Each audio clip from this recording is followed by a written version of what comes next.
Saan at paano kaya ako magsisimula?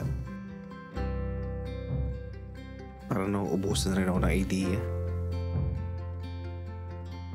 Pinipiga ang utak pero walang lumalabas.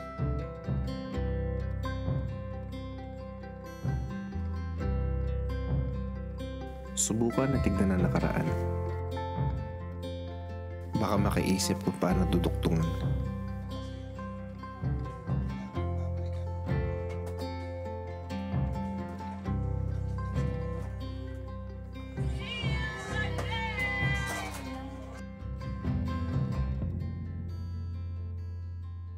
Alam ko na, simulan sa Omega.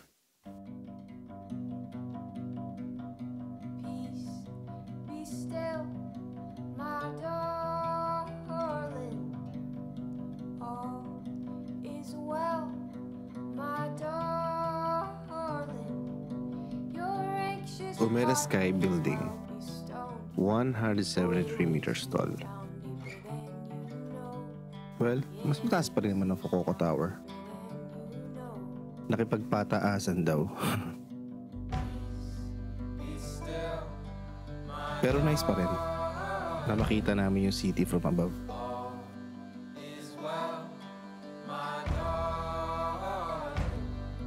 At syempre, ang iconic escalator nila. Take 1.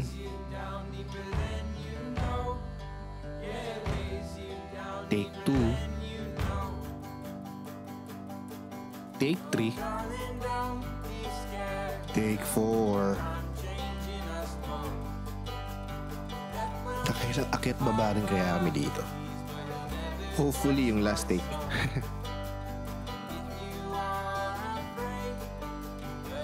Pero to be honest, na-enjoy ko din naman. Pati minsan lang naman to.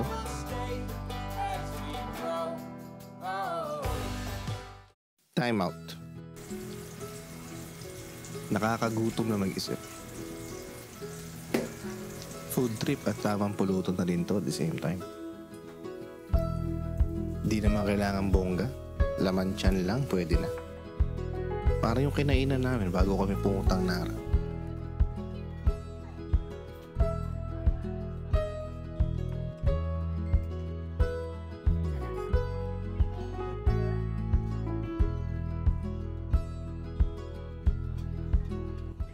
Importante may laman ng tiyan. Mahaba pa kasi ang araw at mahaba pa rin ang biyabiyahin namin. Welcome to Nara Park. A 600-hectare park kung saan madami na naman mga usanggala. Well, same as Hiroshima, madami din mga historical sites na pwede puntahan dito. Kinda reminds me of Burnham Park sa Baguio. Nakita di sarap? Well, as expected, pag madaming usa, madami ding dumi. And there are shit everywhere.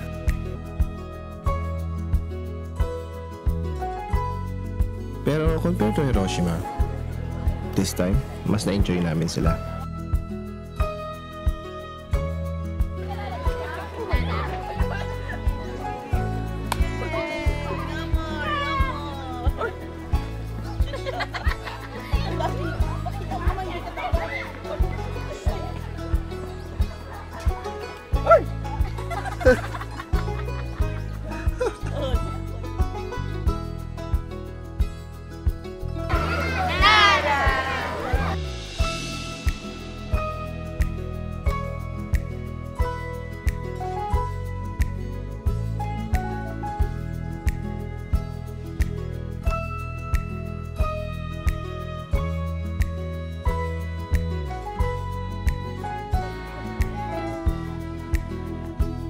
For sure, this one is something to remember.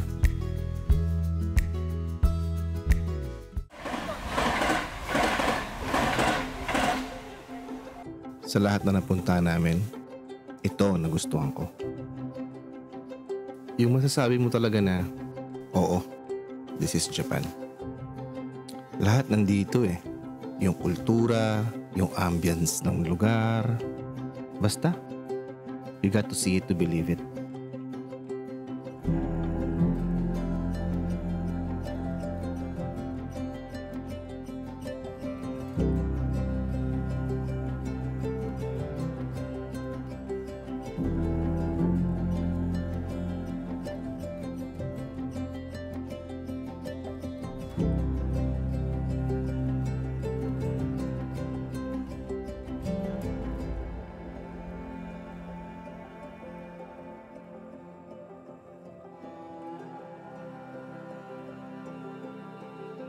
The Bamboo Forest.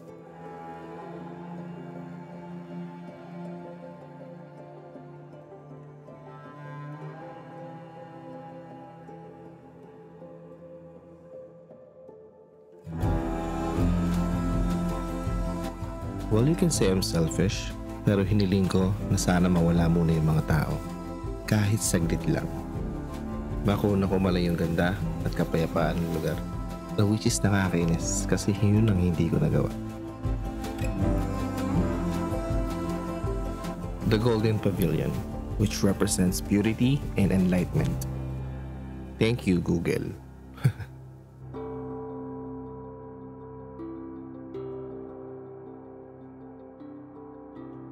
Dito nagtatapos sa pagbisita namin sa Kyoto. Bitin pero at least meron pang mga lugar na pwedeng balikan.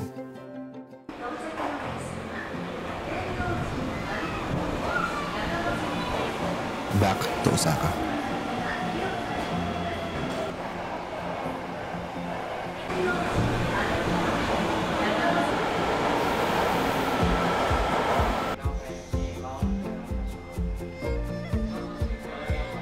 Maganda rin na maranasan ang pagko-commute. Sa ganitong paraan, makikita mo talaga kung ano nangyayari sa isang busy na city tulad ng Osaka.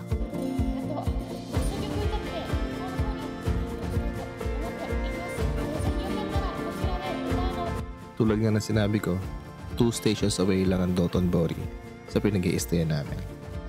So ito na yung chance namin para makita ang nightlife sa Osaka.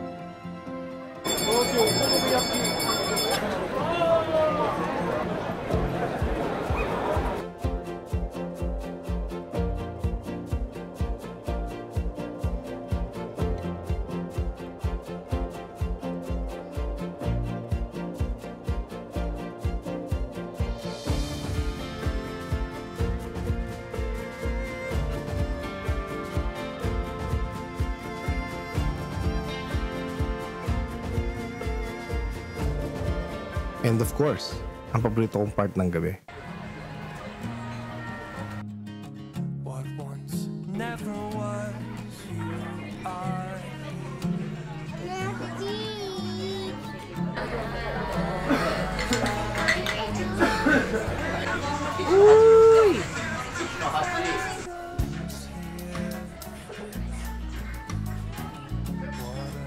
Whirlwind it's been. As well, I'm okay. Just as soon as I found myself, I'm Lasing siya eh. Bago umuwi, may isa pa kami pupuntaan. At mukhang nahanap na nila May. It just takes one breath to come alive. What a good way to end our Osaka trip. It was a hell of a journey, but it was fun.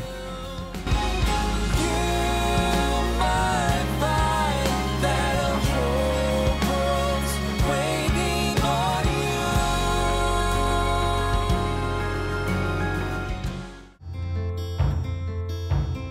Pabalik sa pag-i-stayan namin. Di mo maiwasang malungkot. Na tapos na kasi ang bakasyon at back to normal na naman ang lahat. Naiisip ko na nga yung mukha ng pangit kong boss eh. Pati yung pagod ng biyahe namin pa uwi.